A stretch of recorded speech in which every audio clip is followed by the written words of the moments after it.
শিবিরে দাঁড়ালেই ব্লেমিং বা এটার শেমিং করা হবে, এটা কখনো এটা কাম্য না। যদি আপনি অন্য কোনো জায়গায় দেখেন, আমি স্বতন্ত্র প্রার্থী হিসেবেও বুলিংটাকে সাপোর্ট করব না, আবার কোনো প্যানেল হয়েও আমি কোনো বুলিংটাকে সাপোর্ট করব না। এখানে আমার কাছে মনে হয় যে শুধুমাত্র শিবির হওয়ায় তার উপরে শেমিংয়ের ব্যাপারটা বা ব্লেমিংয়ের ব্যাপারটা, এটা আমার কাছে কাম্য নয়। যেহেতু এত বছর পরে, 15-16 বছর পরে প্রপারলি আমরা ডাকসু পেয়েছি, তো এখানে আমরা একটা ফেয়ার ইলেকশন চাচ্ছি। এখানে বুলিং বা কাউকে শেমিং করে আমরা প্রার্থী হিসেবে একজনকে বিজয়ী করব, এটা আমার কাছে কাম্য না। সাধারণ শিক্ষার্থীদের মতেও এটা কাম্য হওয়া উচিত না। আর লেভেল প্লেয়িং ফিল্ডের কথা বলছেন, আসলে বিভিন্ন দলের বিভিন্ন স্ট্র্যাটেজি থাকে। এখন আমি যদি লেভেল প্লেয়িং ফিল্ড নিয়ে ব্যাখ্যা করতে যাই, এটা আমার ভুল হবে। এক একটা দলের এক এক রকমের মতাদর্শ থাকে, এক একটা স্ট্র্যাটেজি থাকে। এখন কেউ যদি একটা দল থেকে বের হয়ে এসে স্বতন্ত্র পদে দাঁড়ায়, এখানে আমি বলার কোনো দাবি বা আমার অধিকার সেখানে আমি রাখি না। আর এটা তাদের ব্যক্তিগত বিষয়। বাধা বিপত্তি বলতে আমি বলবো আমার ভক্ত অনুজ, আমার যারা ব্যাচের আছে, তারাই আমাকে ইনসিস্ট করেছিল যে আমি যেন দাঁড়াই।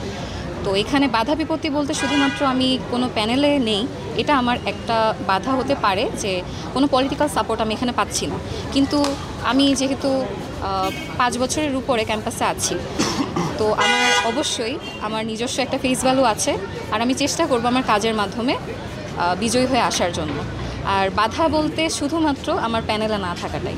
নির্বাচনে আসলে এখনও অনেক সময় বাকি আছে। আমরা যদি এখনই কোনো কিছু ক্লেম করি যে তারা সাপোর্টিভ না, অথবা তারা জিনিসগুলো নেগলেক্ট করছে, এটা আমাদের ভুল হবে। আমরা এখনই কোনো কিছু ক্লেম করলে এটা ডাকসুকে প্রশ্ন করা হবে বা আমাদের প্রশাসনকে প্রশ্ন করা হবে।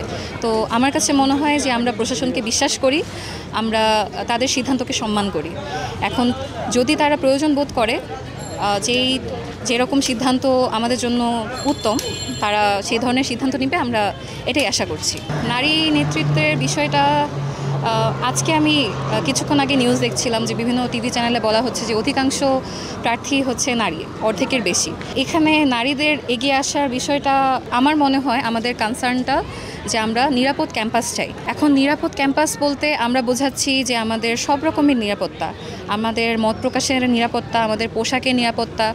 শুধুমাত্র একটা মেয়ে হিজাব বা বোরখা পরে এই জন্য সে কোনো বৈষম্যের শিকার হবে, অথবা সে জিন্স বা অন্যান্য তার যে মতাদর্শ সেই অনুযায়ী পোশাক পরছে, এই অনুযায়ী সে বুলি হবে বা শেমিংয়ের শিকার হবে, এরকম কোনো কিছু আমরা আশা করছি না। যেহেতু আমরা এত বছর পরে ডাকসু পেয়েছি, এখন প্রত্যেকেই 5 আগস্টের পরে আমরা অনেকটা সচেতন। তো সচেতনতার জায়গা থেকেই নারীরা আসলে এগিয়ে এসেছে। নির্বাচনে আমি যেই প্রার্থী হিসেবে দাঁড়িয়েছি, কমন রুম, ক্যাফেটেরিয়া এবং রিডিং রুম, তো আমার কাছে মনে হয় সুষম খাদ্য তালিকা এটা আমাদের জন্য খুবই প্রয়োজন। একটা বিশ্ববিদ্যালয়ের শিক্ষার্থীর যতটুকু পরিমাণে খাদ্য পাওয়া দরকার, এটা আমরা আসলে পাই না।